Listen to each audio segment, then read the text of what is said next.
So supreme court as an institution தன்னோட காலடியில் உட்காரணும்னு Modi விரும்புகிறாருங்க.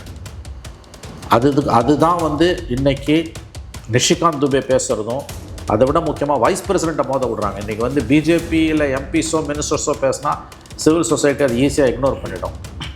At some point of time supreme court may pull them up for contempt. ஆனால் vice பிரசிடெண்ட்டை மோத விடுறாங்க. Wise பிரசிடெண்ட்டுக்கு immunity இருக்குது. என்ன பண்ணும் கோர்ட்? என்ன பண்ணும்? Parliament, executive, media, bureaucracy, corporates எல்லாருமே மோடிக்கு, சிவில் சொசைட்டி கிட்டத்தட்ட எல்லாருமே மோடிக்கு ஒற்றை மனிதனுக்கு சப்சர்வியண்ட்டாக மாறி இருக்கிற மாதிரி இந்தியன் ஜுடிஷியரி சுப்ரீம் கோர்ட் சப்சர்வியண்ட்டாக மாறணும், குற்றவியல் புரியக்கூடிய ஒரு இன்ஸ்டிடியூஷனாக மாறணும்னு அவங்க விரும்புகிறாங்க. அதாவது ஒரு கம்யூனிட்டியை 20% இருக்கக்கூடிய ஒரு கம்யூனிட்டியை நீ எனக்கு வேணான்னு சொல்கிறவன் தான் இன்றைக்கி இந்த நாட்டை ஆளுனான்னா they are the first enemies of democracy. ஜனநாயகத்தின் முதல் எதிரிகள் அவர்கள் தான். அதில் எந்த சந்தேகம். ஒரு காரியத்தை ஒருத்தர் பண்ணுவாங்க, இன்னொருத்தர் எங்களுக்கு அதுக்கு சம்மந்தம் இல்லைன்னா. ஒவ்வொரு மசூதி கீழே போய் சிவலிங்கத்தை தேடுறது நம்மளோட வேலை இல்லைன்னு மோகன் பகவத் RSS சீஃப் பேசுவார். அவர் பேசின 10வது நாள் 15வது நாள் RSSோட அஃபிஷியல் ஆர்கனைசரில் தலையங்கம் வரும். அவ்வளோ சுலபமாக வந்து நம்முடைய கோயில்களை நம்ம விட்டு கொடுத்துட முடியாது அப்படின்னு தலையங்கம் வரும்.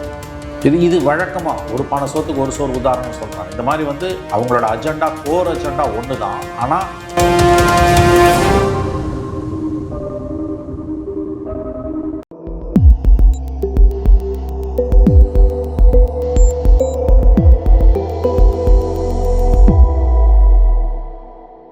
சார் வணக்கம். இப்போ பிஜேபி எம்பி தூபே பார்த்தோம்னா சில கான்ட்ரவர்ஷியலான விஷயங்கள் அவர் தொடர்ச்சியாக பேசுகிறாரு. ஒன்று, ஜஸ்டிஸ் சஜீவ் கண்ணா அவர்களை காட்டமாக விமர்சிக்கிறார். இந்தியாவில் இருக்கக்கூடிய சிவில் வார்ஸ்லாம் ஸ்டார்ட் பண்ணுறதுக்கான காரணமே அவர் தான் அப்படின்ற மாதிரி பெரிய குற்றச்சாட்டு ஒன்று வைக்கிறாரு. ரெண்டாவது, முன்னாள் எலெக்ஷன் கமிஷனரை பற்றி பேசும்போது அவர் முஸ்லீம் கமிஷனராக இருந்தார் அப்படின்ற மாதிரியும் சொல்கிறார். ஸோ அதுவும் ரொம்ப லோடரான ஒரு ஸ்டேட்மெண்ட் அது. ஸோ இந்த விஷயங்கள்லாம் பேசுகிறாரு. இப்போ பெரிய ஒரு கான்ட்ரவர்சியாக மாறி இருக்கு. ஸோ இப்போ இந்த முன்னாள் எலெக்ஷன் கமிஷனரும் பதிலடி கொடுத்துருக்காரு, குரேஷியும் ஒரு பதிலடி கொடுத்துருக்காரு. இதெல்லாம் எப்படி பார்க்குறீங்க? ஆமாம், அவர் நிஷிகாந்த் துபே 2 விஷயத்துக்கு. ஒன்று, governors Tamil Nadu governor இஷ்யூவில் supreme court ஜட்ஜ்மெண்ட்டுக்கு react பண்ணுறாரு. அந்த ரியாக்ஷனை கூட நம்ம புரிஞ்சுக்கலாம். As an MP S a right to criticise the judgement. ஏன்னா அந்த ஜட்ஜ்மெண்ட்லேயே 2 வியூ இருக்குது. ஒன்று, பாலிசி மேக்கிங்கில், கொள்கை வகுப்பில் நீதிமன்றங்கள் தலையிட முடியாதுன்றது ஒரு நியாயமான கருத்து தான். லார்ஜர் டிபேட்டுக்கு அது போகணும். ஆனால் வக்ஃபை பற்றி அவர் சொன்னது, வக்ஃபு சட்டத்துக்கு வந்து அவங்க ஸ்டே கொடுக்குற மாதிரி வந்து, ஆனால் ஸ்டே கொடுக்கல, பட் கவர்மெண்ட்டே நாங்களே நிறுத்தி வைக்கிறோம் அந்த கான்ட்ரவர்ஷியல் செக்ஷன்ஸ்னு சொன்னதால் ஸ்டே கொடுக்காமலே அன்டிக்ளேர்ட் ஸ்டே இருக்குது. அந்த கேஸில் தான் அவர் வந்து சிவில் வார்ஸை சீஃப் ஜஸ்டிஸ் தான் தொடங்குறான்றது அயோக்கியத்தனமான வாதம். ஏன்னா எனி லா, கவர்னர் ஜட்ஜ்மெண்ட்டில் கூட வந்து 2 ஒப்பீனியன் இருக்குது. பட் வக்ஃபு சட்டத்தை பொறுத்த வரைக்கும் any law made by parliament is subject to judicial scrutiny. அதையே நான் ஒத்துக்க மாட்டேன். வக்ஃபு சட்டத்தை சுப்ரீம் கோர்ட் ஸ்டே பண்ணக்கூடாது, அப்படி பண்ணால் வந்து அவன் வந்து சிவில் வார்ஸ் ஸ்டார்ட் பண்ணுறாங்கிறதுலாம் அயோக்கியத்தனமான மோசமான ஒரு வாதம். ரெண்டாவது, முன்னாள் தலைமை தேர்தலான SY குரேஷியை பற்றி அவர் முஸ்லீம் குரேஷின்னு பேசுனதுக்கு அவர் ரொம்ப அழகாக பதில் கொடுத்துருந்தார். கோட்டிங் பெர்னாட் ஷா, அவர் என்ன சொன்னார்? Bernard Shaw use to say that never wrestle with a pig because it will be nauseating and the pig will enjoy it. So never give that benefit to the pig. So what a great man Bernard Shaw was அப்படின்னு ஒரு tweet போட்டிருந்தார். இது பச்சையாக ஒரு மதத்தை வச்சு ஒரு மனிதனை, அதுவும் ஒரு ஒன் ஆஃப் த கான்ஸ்டியூஷனல் போஸ்டிங்கில் இருந்த ஒரு மனிதனை இழிவுபடுத்தக்கூடிய ஒரு வார்த்தை. ஃபார்மர் வைஸ் பிரசிடென்ட் ஹமீத் அன்சாரிக்கு என்ன பண்ணாங்களோ அதை தான் பிஜேபி இப்போ நிஷிகாந்த் துபேன்ற அந்த is one of the rabid elements. மோசமான ஒரு ரொம்ப மதவெறி பேச்சுக்களை பேசக்கூடிய ஒரு எம்பி ஜார்க்கண்ட்லேருந்து வராரு. ஸோ அவருடைய பேச்சுக்கள் வந்து இன்றைக்கி ரொம்ப மோசமான ஒரு விளைவை நோக்கி போகுது. So direct attack on supreme court. இது பிஜேபி சொல்லி under instructions, guidance, blessings of Modi தான் நடக்குது. வழக்கமாக அவங்க அதை தான் செய்வாங்க. ஆனால் என்ன பண்ணுவாங்க? டபுள் கேம் ஆடுவாங்க. உடனே பிஜேபி பிரசிடென்ட் நட்டா என்ன சொல்கிறார்? We have nothing to do with that opinion, we are distancing அவர் செல்ஃப்னா. இது எப்படின்னா, ஒரு பக்கம் இவங்களே உசுப்பி விட்டு பேச வைப்பாங்க, இன்னொரு பக்கம் எங்களுக்கு அதுக்கு சம்மந்தம் இல்லைன்னு டிஸ்டன்ஸ் பண்ணிப்பாங்க. This double aged weapon, this double game வந்து டபுள் டாங் ஸ்டேட்மெண்ட் வந்து அவங்களுக்கு காலகாலமாக இருக்கக்கூடியதான். சுப்ரீம் கோர்ட் மட்டும்தான் இது வரைக்கும் கடந்த 11 ஆண்டுகளில் மோடி கவர்மெண்ட்டுக்கு அடிப்பணியாமல் இருக்கக்கூடிய த ஒன்லி இன்ஸ்டியூஷன் சொல்லலாம். Of course there are some aberrations, but by and large the only institution which withstands Modi government's assault வந்து இன்றைக்கி சுப்ரீம் கோர்ட்டு தான். அதை ஒழிச்சணும் மோடி 3.0லேருந்து பிஜேபி விரும்புது. அதனால தான் இந்த மாதிரியான அட்டூழியமான அட்ரோஷியஸ் ஸ்பீச்சஸை வந்து அவங்க எம்பிஸ் கொடுக்குறாங்க. கட்சி வந்து எனக்கு அதுக்கு சம்மந்தம் இல்லைன்றது. Modi and Amit Shah R enjoying it. அந்த பதில் எப்படி பார்க்குறீங்க? எங்களுக்கும் அவரோட பதிலுக்கும் அந்த பேச்சுக்கும் சம்மந்தம் இல்லைன்னு நட்டா சொல்கிறாரு, அது எப்படி பார்க்குறீங்க? என்ன பண்ணணும்னு நினைக்கிறீங்க? It's a classic case of BJP's double game. எப்பயுமே அவங்க இது இன்னைக்கு நேரத்தில் இல்லை, 100 வருஷமாக ஆர்எஸ்எஸோட ஸ்ட்ராட்டஜி தான். ஒரு காரியத்தை ஒருத்தர் பண்ணுவாங்க, இன்னொருத்தர் எங்களுக்கு அதுக்கு சம்மந்தம் இல்லைன்னுவாங்க. ஒவ்வொரு மசூதி கீழே போய் சிவலிங்கத்தை தேடுறது நம்மளோட வேலை இல்லைன்னு மோகன் பகவத் ஆர்எஸ்எஸ் சீஃப் பேசுவார். அவர் பேசின 10வது நாள் 15வது நாள் ஆர்எஸ்எஸோட அஃபிஷியல் ஆர்கனைசரில் தலையங்கம் வரும். அவ்வளோ சுலபமாக வந்து நம்முடைய கோயில்களை நம்ம விட்டு கொடுத்துட முடியாது அப்படின்னு தலையங்கம் வரும். இது வழக்கமாக ஒரு பானை சோத்துக்கு ஒரு சோறு உதாரணம்னு சொல்கிறாங்க. இந்த மாதிரி வந்து அவங்களோட அஜெண்டா, கோர் அஜெண்டா ஒன்று தான். ஆனால் அதை அச்சீவ் பண்ணுறதுக்கான அந்த பாத்தில் வந்து அவங்க விதவிதமான ஸ்ட்ராட்டஜியை எடுப்பாங்க. They will speak in multiple voices. பல குரல்கள் அவர்கள் பேசுவார்கள். என்ன பண்ணியிருக்கணும்னு நீங்கள் கேட்குறீங்க. அஸ்யூமிங் தட் அது வந்து உண்மையிலேயே வந்து அவங்களோட பார்ட்டியோட லைன் இல்லை, யாரோ ஒரு எக்ஸென்ட்ரிக் அப்படி பேசிட்டான், இட்ஸ் அன் அபரேஷன் அப்படின்னா என்ன பண்ணிருக்கணும்? Immediately should have been suspended. Immediately would have been suspended and show cause notice issue பண்ணிடணும் இம்மீடியட்லி.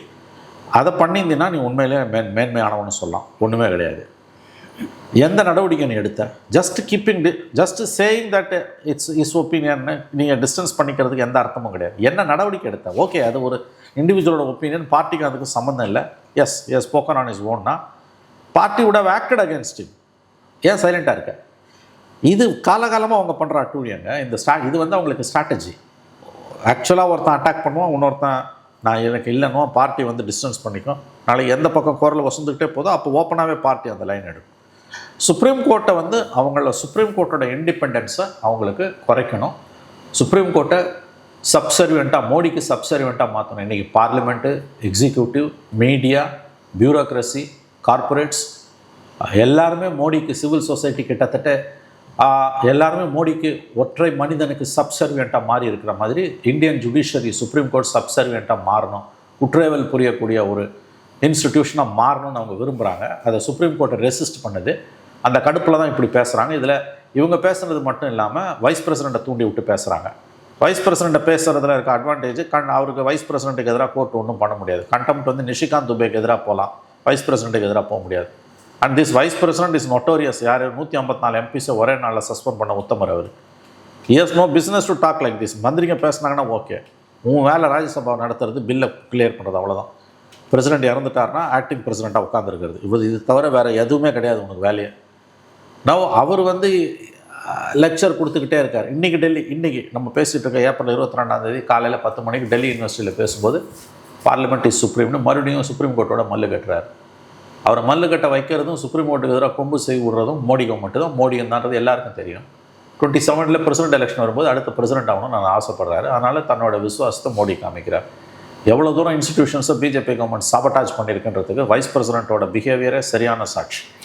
எப்பவுமே நம்ம ஒரு விஷயம் என்னன்னா சார், இப்போ உலகம் முழுக்க வலதுசாரிகளுக்கு நிறைய நேரங்களில் ஜுடிஷியரியோட நிறைய பிரச்சனைகள் வருது. குறிப்பாக இஸ்ரேலில் நெத்தன்யாகுவுக்கு ஜுடிஷியரியோட பிரச்சனை வருது. விக்டர் ஓர்பனுக்கு அதே மாதிரி தான். இங்கேயும் பார்த்தோம்னா தொடர்ச்சியாக பிஜேபி கவர்மெண்ட்டுக்கும் ஜுடிஷியரியோட பிரச்சனை வந்துக்கிட்டே இருக்குது. குறிப்பாக அவங்களுக்கு இந்த கொலிஜியம் சிஸ்டம்லாம் மாற்றணும், ஜட்ஜஸோட அப்பாயின்மெண்ட்லலாம் மாற்றங்கள் கொண்டு வரணுன்ற விஷயங்கள்லாம் பண்ணுறாங்க. ஸோ ஏதோ ஒரு வகையில் ஜுடிஷியரி அவங்களுக்கு ஒரு கண்ணுறுத்தலாகவே இருக்குது. அது ஏன் நினைக்கிறீங்க?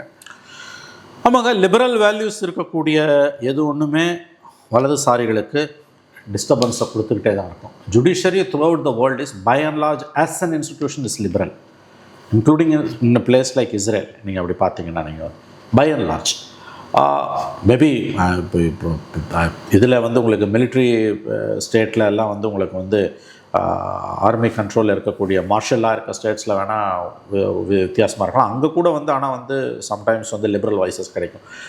ஸோ இன்றைக்கி இந்த உலகத்தில் வந்து among the institutions, parliament, executive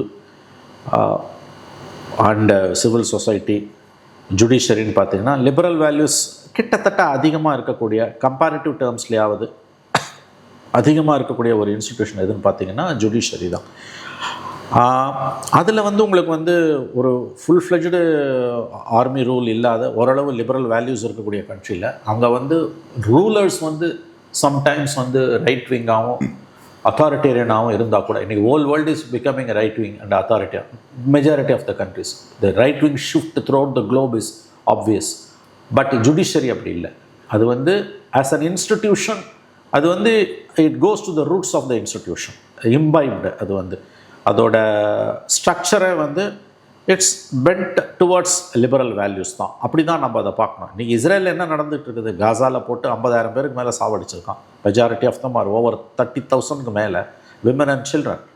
one of the horrendous crimes against humanity. Hitler பண்ணதுக்கு அடுத்தபடியாக நடக்குதுன்றாங்க. இன்றைக்கி காசாவில் நடந்துகிட்டு இருக்கிறது வந்து they are killing doctors, they are killing medical professionals, they are killing journalists, they are killing United Nations volunteers கொலை பண்ணுறான். ஒரு அப்சல்யூட்லி அதாவது வந்து மான்ஸ்ட்ரஸ் கவர்மெண்ட் இன் இஸ்ரேல் அன்செக்கடாக போயிட்டுருக்கு. அமெரிக்கன் ஷேடோலாம் அவன் அதாவது கிரைம் அகேன்ஸ்ட் ஹியூமனிட்டி. பட் அங்கே கூட பாருங்கள் அந்த ஜுடிஷியரி வந்து it's showing the signs of liberal attitude. அது வந்து that's the result of the imbibed quality of the institution. அப்படி தான் நம்ம அதை பார்க்கணும். இந்தியாவில் பை அண்ட் லார்ஜ் வந்து நம்மளோட இன்ஸ்டிடியூஷன்ஸ் வந்து ஜுடிஷியரி தான் வந்து இது வரைக்கும் காப்பாற்றிருக்கு. இந்தியா இப்போ இருக்கக்கூடிய ஜட்ஜு இருக்கார், chief justice of India Sanjiv Khanna, அவரோட தாய்மாமன் ஜஸ்டிஸ் ஹெச்ஆர் கண்ணா, அவர் தான் வந்து எமர்ஜென்சியில் வந்து ஹேபியஸ் கார்பஸ் பெட்டிஷன்ஸ் வந்து செல்லுபடி ஆகாது அப்படின்னு 5 ஜட்ஜில் 4 ஜட்ஜஸ் ஜட்ஜ்மெண்ட் கொடுக்கும்போது அது ஏற்று சொன்னவர் அவர் தான். இந்திரா காந்திக்கு எதிராக 75, 76ல் ஜட்ஜ்மெண்ட் கொடுக்கணுன்னா எவ்வளோ தைரியம் வேணும்னு உங்களுக்கு தெரியும். 1980ல் இந்திரா காந்தி மறுபடியும் பவருக்கு வந்த பிறகு 1980ல் மொரார்ஜி தேசாய் கவர்மெண்ட்டு சரண் சிங் கவர்மெண்ட்டுக்கு வந்து நியூயார்க் டைம்ஸ் பத்திரிக்கை ஒரு கட்டுரை எழுதிச்சு தலையங்கம். இன்றைக்கி இந்தியாவில் ஜனநாயகம் உயிரோடு இருக்குன்னா அதுக்கு ஒரு மனிதன் காரணம். அந்த ஒரு மனிதனுக்கு இந்தியர்கள் சிலை வைக்க வேண்டும். அவர் பேர் ஜஸ்டிஸ் ஹெச்ஆர் கண்ணா. அவரோட மர்மம் தான் இப்போ இருக்கக்கூடிய சீஃப் ஜஸ்டிஸ். இந்த வைஸ் பிரசிடென்ட் என்ன பண்ணுறாரு, இப்போ பழைய கதையை எடுக்கிறான், ஹெச்ஆர் கண்ணா கதையெல்லாம் எடுக்கிறார். அன்னைக்கு நடந்தது வேறு, இன்றைக்கி நடக்கிறது வேறு. Indira Gandhi was a dictator for which she paid a price and apologise. எல்லாரும் இவங்க வந்து இந்திரா காந்தி தப்பு பண்ணிட்டாங்கன்னு பிஜேபி பேசுகிறாங்க. ஆனால் அந்த அம்மா after a defeat and coming back to power she apologise. நான் தவறு செய்து விட்டேன், மன்னியுங்கள், இனி அந்த தவறு நடக்காதுன்னு ஓப்பனாக, நாட் ரிக்ரெட், ஷி அப்பாலஜைஸ். இவங்க யாராவது இது வரைக்கும் எதுக்காவது அப்பாலஜி விடுங்க, வருத்தம் தெரிவிச்சிருக்கானுங்களா இவனுங்க? So supreme court as an institution தன்னோட காலடியில் உட்காரணும்னு மோடி விரும்புகிறாருங்க. அதுதான் வந்து இன்றைக்கி நிஷிகாந்த் துபே பேசுகிறதும், அதை விட முக்கியமாக வைஸ் பிரசிடெண்ட்டை மோத விடுறாங்க. இன்றைக்கி வந்து பிஜேபியில் எம்பிஸோ மினிஸ்டர்ஸோ பேசினா சிவில் சொசைட்டி அது ஈஸியாக இக்னோர் பண்ணிடும். At some point of time supreme court may pull them up for contempt. ஆனால் வைஸ் பிரசிடெண்ட்டை மோத விடுறாங்க. வைஸ் பிரசிடெண்ட்டுக்கு இம்யூனிட்டி இருக்குது. என்ன பண்ணும் கோர்ட், என்ன பண்ணும்? ஸோ இது மோடி கவர்மெண்ட்டோட டிக்டட்டோரியல் ஆட்டிடியூடு பாஸ்ட் 11 இயர்ஸாக இந்தியாவில் நடந்துகிட்டு இருக்கக்கூடிய அத்தாரிட்டேரியன் கவர்மெண்ட்டோட yet another milestone vice பிரசிடெண்ட்டோட ஸ்பீச்சஸ்ஸு, பிஜேபி எம்பிஸோட ஸ்பீச்சஸ்ஸு. எனக்கு என்ன தோணுதுன்னா, இந்த கவர்னர் இஷ்யூவில் Modi government showdown full fledged ஷோடவுனுக்கு கோர்ட்டோட தயாராகிறாங்க. முடிஞ்சால் என்னை பாரு அப்படின்ற மாதிரியான ஒரு மோசமான ஒரு மோதல் போக்க உச்சநீதிமன்றத்தோட மோடி கவர்மெண்ட் கடைப்பிடிக்கிறதுன்னு முடிவு பண்ணிட்டாங்க. அதுவே இந்த கவர்மெண்ட்டுக்கான அழிவு காலத்துக்கான ஆரம்பமாக கூட இருக்கலாம். கடைசியாக ஒரே ஒரு கேள்வி சார். இப்போ பேசும்போது ஒரு விஷயம் சொன்னீங்க, இங்கே இருக்கக்கூடிய இன்ஸ்டிடியூஷன்ஸ்லாம் பார்த்தோம்னா இப்போ பலவீனப்பட்டுக்கிட்டே இருக்குது, இன்ஸ்டிடியூஷன்ஸை வீக்கன் பண்ணக்கூடிய வேலையும் நடக்குது, அதோட ஒரு தொடர்ச்சியாக தான் ஜுடிஷியரியை வீக்கன் பண்ணக்கூடிய முயற்சிகளும் ஈடுபடுறாங்கன்னு சொன்னீங்க. ஸோ இப்போயே பார்க்கும்போது எலெக்ஷன் கமிஷனரை முஸ்லீம் கமிஷனர்ன்றாங்க. ஸோ அது ஒரு வகையில் அந்த இன்ஸ்டிடியூஷனோட ப்ரெஸ்டீஜை கொஸ்டின் பண்ணுற ஒரு விஷயம் தான். அந்த இன்ஸ்டிடியூஷனுக்குன்னு ஒரு தனிப்பட்ட கேரக்டர் கிடையாது, அந்த இண்டிவிஜுவல் வந்து அந்த இன்ஸ்டிடியூஷனை அப்படின்ற மாதிரி தான் கொண்டு போகிறாங்க. ஸோ அதுவே ஒரு தவறான ஒரு இதுதான். அப்புறம் வைஸ் பிரசிடென்ட்டோட பிஹேவியரை பற்றி பேசுகிறீங்க. ஸோ இன்ஸ்டிடியூஷன்ஸ் எல்லாம் பார்த்தோம்னா சில செட் ஆஃப் ரூல்ஸ்குள்ளே செயல்படாமல் அதை மீறி செயல்படுறாங்க. ஸோ அந்த வகையில் அந்த இன்ஸ்டிடியூஷன்ஸ் பலவீனப்படுற ஒரு விஷயம் நடக்குது. ஸோ எப்படி பார்க்குறீங்க இந்த மாதிரி இன்ஸ்டிடியூஷன்ஸ், முக்கியமான இன்ஸ்டிடியூஷன்ஸ்லாம் பலவீனப்படும் போது என்ன மாதிரி பாதிப்பு ஏற்படும்? Country will slip into அனார்கி. மிக மோசமான ஒரு சூழ்நிலைக்கு சமூகம் தள்ளப்படும். ஹிட்லரோட ஜெர்மனியில் 1930களின் தொடக்கத்திலையும் 30களின் இறுதியிலும் என்ன நடந்தது அது கிட்டத்தட்ட இன்றைக்கி இந்தியாவில் நடந்துகிட்டு இருக்குது. இவங்க 3ஆவது தடவை மோடி வந்து 303 240 ஆகிடுச்சு, அது வெற்றின்றாங்க. நான்சென்ஸ். 38% 36% ஆகிருக்கு, அவ்வளோதான். அதை விட முக்கியமானது ஹிந்துத்துவா பாலிடிக்ஸை இந்தியன் பாலிடிக்ஸோட மெயின் ஸ்ட்ரீமாக பிஜேபி கொண்டு வந்து மாற்றிடுச்சு, மோடி கொண்டு வந்து மாற்றிட்டார்.